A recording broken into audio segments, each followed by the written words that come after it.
Hey everybody. Today I'm going to be talking a little bit about the use of induction for making Wootz. This is a topic that has been really popular recently. I've seen a lot of it on Instagram, other places. And I guess I feel like there are a couple things that people should know before they jump into doing that. First, a lot of these videos they aren't making what I would call Wootz. They are making crucible steel. Nothing wrong with making crucible steel, but terminology matters, and Wootz has some very specific characteristics that define it. For example, Wootz has extremely low alloy levels. So if you add up all the alloying elements other than carbon, you're going to be at less than 1%. So you add up all the copper and nickel and vanadium and manganese and silicon and all that stuff. It's going to be less than 1% in Wootz. Crucible steels, hey, go wild. Whatever, there's no, to my mind, no specific restrictions as far as chemistry go. That doesn't mean they're all a good idea, but that's different. So another characteristic that defines Wootz is that Wootz is typically between 1.2% carbon and 1.8% carbon. Just recently, somebody was pointing out to me that the folks over at Wootz Militaria were pointing out to me that they've been doing a lot of testing, and they've been seeing a lot of antique blades that are testing out close to 1.9% carbon, which, to my knowledge, that was, not, there were outliers of that amount, at that levels, but I wasn't aware of there being a lot. This seems to be new information, and, new information is good. But I think it still probably holds pretty well that in general, Wootz would be considered to be between 1.2% and 1.8%. 1.9 is getting to be pretty extreme. I have seen a couple examples that were more around 1.1%. Again, you're really getting out into the fringes there. Kind of the 1.5, 1.6% carbon is considered pretty typical. If the steel that somebody's making in their crucible isn't in that carbon range, then well, it's definitely not Wootz. Another characteristic that defines Wootz is that it cools slowly enough in the crucible. Got to cool in the crucible. Got to solidify in the crucible. And it has to cool slowly enough that you get a pretty strong dendritic structure in there, such that in the end you get visible patterning. And that's something that's going to be really tough using induction systems, just because of the way the induction systems work. They're very good at heating quickly. Which is great. I mean, honestly, I'd love to melt steel that quickly. But what they're not quite as good at is cooling things slowly. In my furnace, my steel solidifies over the course of about 25 minutes.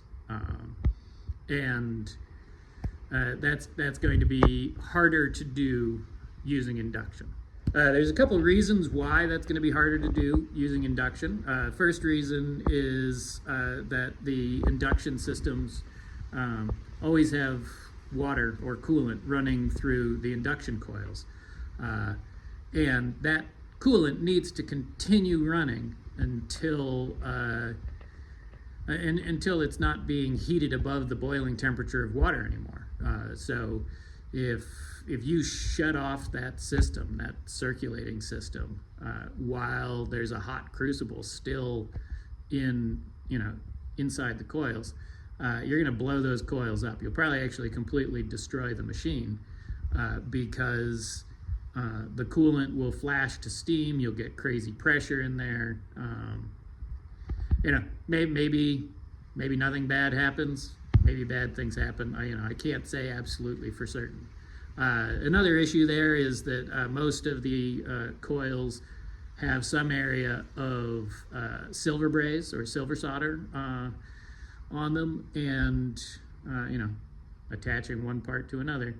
And if the temperature there gets above about 1300 degrees Fahrenheit, depends on the silver solder, you're going to pop those joints. So again, that coolant really needs to keep running. So for obvious reasons, if that coolant is still running in there, that's going to act to cool the outside of the crucible more quickly. Cooling the outside of the crucible will in turn lead to cooling the inside of the crucible. So that's one factor. And you can get around that to some degree by adding more insulation between the coils and the crucible. But there's really a limit to that because the coils need to be relatively close to what they're heating in order to get good engagement between the oscillating field and what you're heating. Well, it needs to be relatively close. So there isn't really space there to add a lot of extra insulation.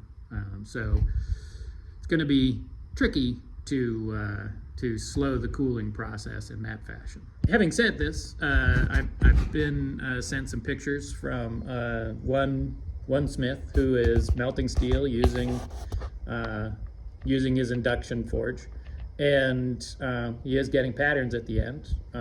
So he has sorted out a way to slow that solidification enough to make it work. I wouldn't say that he had gotten a great pattern, but I mean, a lot of people who are making Wootz in more traditional fashion also aren't getting great patterns. So it's not, I wouldn't hold that against the induction system necessarily. Another theoretical way to slow the solidification process would be to just kind of slowly ramp down the power of the induction system, and that might work. I think that still remains to be seen. I haven't seen anybody who's tried that method yet. My concern would be that those dendrites, as they're growing into the liquid, they're pretty delicate, and anybody who's watched induction melting in process knows that there's actually this shocking amount of stirring action that goes on in the steel as you're melting.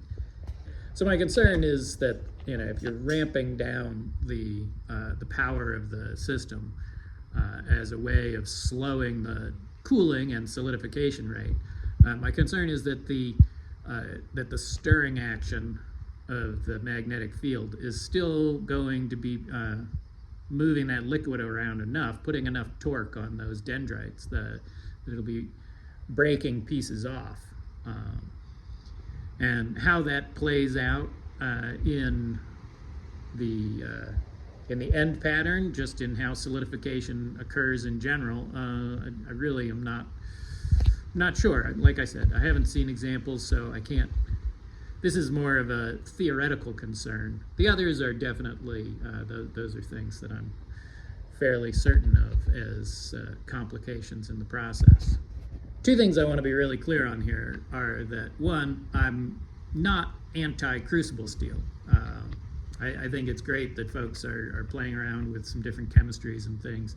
I would encourage people to be, more exact about it. I've definitely seen some videos that just involved throwing essentially trash into a crucible. Melting in a crucible isn't a magic process. It doesn't take your garbage and turn it into something amazing.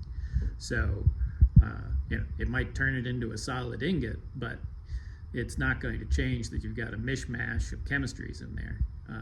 They're all going to blend together, but that doesn't mean that what you've made is any good. there's a lot of chemistries that are actually really, really bad. So that would be the first thing. I'm not anti-crucible steel. I'm not saying you've got to make Wootz rather than crucible steel. I'm just saying they are different things, and I'm encouraging people to be a little more exacting in it.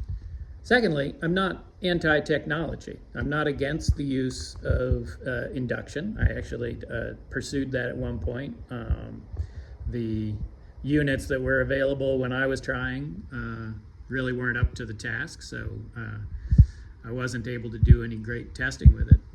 But I'm not against using different technologies. I mean, the fact is, my system for making Wootz is not traditional. My burner is a mixture of propane and diesel fuel, which is a far cry from the charcoal furnaces that would have been used historically. My materials, they're all modern materials that are going into it. I'm not smelting my own wrought iron, carburizing, all that kind of stuff. So I'm not against technology. I guess I'm against people claiming things are Wootz that don't fit the definition of Wootz. And kind of trying to surf on that wave. And that's, it really takes away from the historical smiths who made this material, and it also takes away from other modern smiths who are making good steel that actually is Wootz. In summary, I feel like induction systems probably can make Wootz. Most of the videos that you might have seen out there of people using induction systems to melt steel, most of those are making crucible steel. They are not making Wootz. So if you're a person, if you're a smith out there thinking, wow, I really want to make Wootz, this looks like an easy way to do it, I would think twice. I think that the induction forges are, really great tools, and I think they're really great for making crucible steels.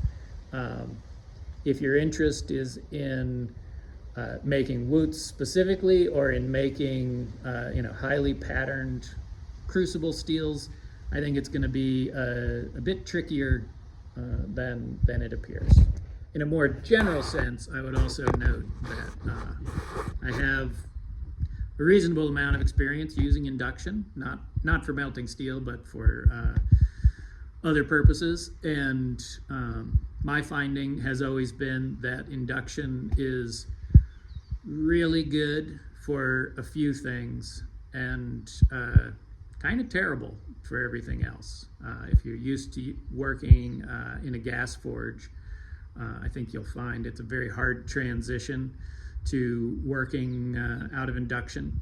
And I guess what I would tell people is when you're watching these videos of people doing seemingly miraculous things using an induction system, keep in mind that the coils they're using are made specifically for what they're doing. And that's, to my mind, that's kind of the toughest part with induction systems, is that the coils have to be well designed for what you're heating. And so if you're doing something where you're greatly changing the shape, or greatly changing the cross section of a piece of steel, your coils may work great at the beginning, and then over the course of the forging, they work less and less well. Just the efficiency drops off. And with these stronger induction forges, that's less of an issue, but it's still going to be an issue. So they're really good for certain things and absolutely awful for some other things. So anybody who's thinking about getting one, there are quite a few out there now, really try to go and use one. Before you pony up the cash for it, try to actually get out there and use one and see whether it does what you want to do with it. Yeah, so that's my little rant for today.